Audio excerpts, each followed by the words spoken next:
السلام علیکم فرینڈز، کیسے ہیں آپ سب؟ امید ہے کہ سب خیریت سے ہوں گے۔ میرا یہ channel good things, sad story اور اچھی باتوں پہ ہے۔ اگر آپ کو میری ویڈیوز اچھی لگتی ہیں تو میرے چینل کو سبسکرائب کریں، لائک کریں، شیئر کریں اور مجھے فیڈ بیک کر کے ضرور بتائیں کہ آپ کو میری یہ ویڈیوز کیسی لگی۔ Thank you. یہ کہانی ان لوگوں کے لیے ہے جو اپنے بے رنگ رشتوں میں رنگ بھرنے کے بجائے ان سے دور بھاگنے کی کوشش کرتے ہیں، اور کئی بار یہ سمجھنے میں ہم دیر کر دیتے ہیں کہ نئے رشتے قائم کرنا زیادہ صحیح ہے یا پھر پرانے رشتوں میں رنگ بھرے جائیں۔ اس کا فیصلہ آپ کے ہاتھ میں ضرور ہے، لیکن ایسا نہ ہو کہ آپ وقت پہ فیصلہ نہ کر سکیں اور اس تاخیر میں ہاتھ ہمیشہ کے لیے خالی رہ جائیں۔ زندگی ہمیں کب کہاں دھوکہ دے رہی ہوتی ہے، ہم جاننے کے باوجود بھی دھوکہ کھاتے رہتے ہیں، اور جب عقل واپسی کا ٹکٹ کرواتی ہے تو ہم بہت کچھ کھو چکے ہوتے ہیں۔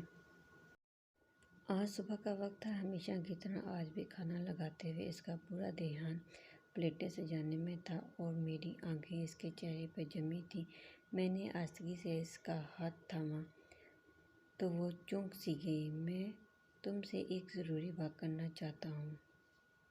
کافی ہمت جتانے کے بعد بالآخر میرے منہ سے نکلا۔ وہ چپ چاپ کرسی پہ بیٹھ گئی۔ اس کے نگاہیں چائے میز پہ مرکوز تھیں، پر اس میں سے اٹھتا درد میں بخوبی محسوس کر رہا تھا۔ ایک پل کے لیے میری زبان پہ تالا لگ گیا، پر جو میرے دماغ میں چل رہا تھا اسے بتانا بہت ضروری تھا۔ میں تمہیں طلاق دینا چاہتا ہوں۔ میری آنکھیں جھک گئیں، میری امید کے برعکس۔ اس نے کسی قسم کی حیرانی یا پریشانی کا اظہار نہ کیا، بس نرم لہجے میں اتنا پوچھا، کیوں؟ میں نے اس کا سوال نظر انداز کیا۔ اسے میرا یہ رویہ گراں گزرا۔ ہاتھ میں پکڑا چمچ فرش پہ پھینک کے وہ چلانے لگی اور یہ کہہ کے وہاں سے اٹھ گئی کہ تم مرد نہیں ہو۔ رات بھر ہم دونوں نے ایک دوسرے سے بات نہیں کی۔ وہ روتی رہی۔ میں جانتا تھا کہ اس کے لیے یہ جاننا ضروری ہے کہ آخر ہماری شادی کو ہوا کیا ہے۔ میرے پاس اس دینے کے لیے کوئی تسلی بخش جواب نہیں تھا۔ اسے کیا بتاتا کہ میرے دل میں اس کی جگہ اب کسی اور نے لے لی ہے۔ اب اس کے لیے میرے پاس محبت باقی نہیں رہی۔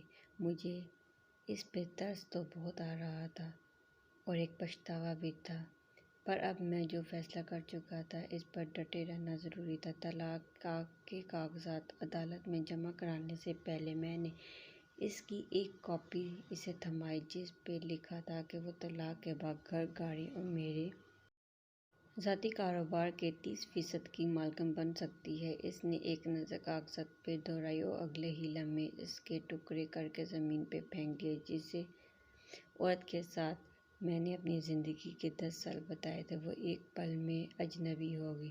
مجھے افسوس تھا کہ اس نے اپنے انمول جذبات اور قیمتی لمحے مجھ پہ ضائع کیے، پر میں بھی کیا کرتا۔ میرے دل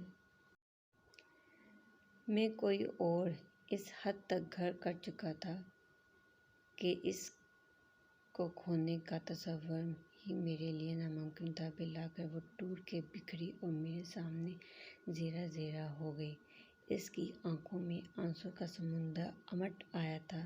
شاید یہی وہ چیز تھی جو اس طلاق کے بعد میں دیکھنا چاہتا تھا۔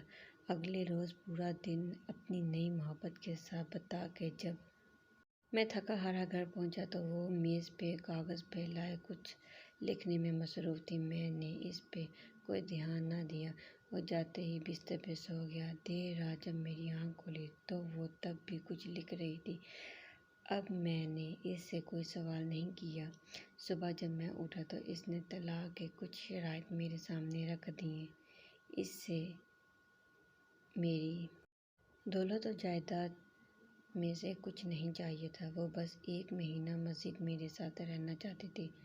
اس 1 مہینے میں ہمیں اچھے میاں بیوی کی طرح رہنا تھا۔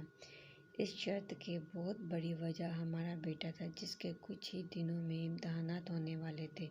والدین کی طلاق کا اس کی تعلیم پر بڑا اثر نہ پڑے، اس لیے میں اس کی یہ شرط ماننے کو بالکل تیار تھا۔ اس کی دوسری اور احمقانہ شرط یہ تھی کہ میں ہر صبح اسے اپنی باہوں میں اٹھا کے گھر کے دروازے تک چھوڑنے جاؤں، جیسا شادی کے ابتدائی دنوں میں میں کرتا تھا۔ وہ جب کام پہ باہر جانے لگتی تو میں خود اسے اپنی باہوں میں اٹھا کے دروازے تک چھوڑ آتا تھا، حالانکہ میں اس کی یہ بات ماننے کو تیار نہیں تھا، لیکن ان آخری دنوں میں اس کا دل توڑنا مناسب نہیں لگ رہا تھا، اس لیے میں نے یہ شرط بھی مان لی۔ اس کی ان شرط کے بارے میں جب میں نے اپنی نئی محبت سے ذکر کیا تو وہ ہنس بولی، وہ چاہے جو بھی کر لے، ایک نہ ایک دن طلاق تو اسے ہونی ہی ہے۔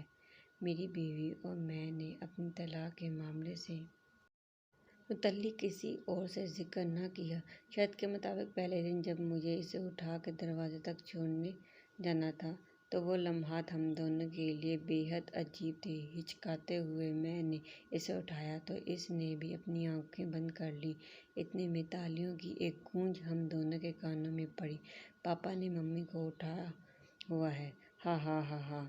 ہمارا بیٹا خوشی میں جھوم رہا تھا۔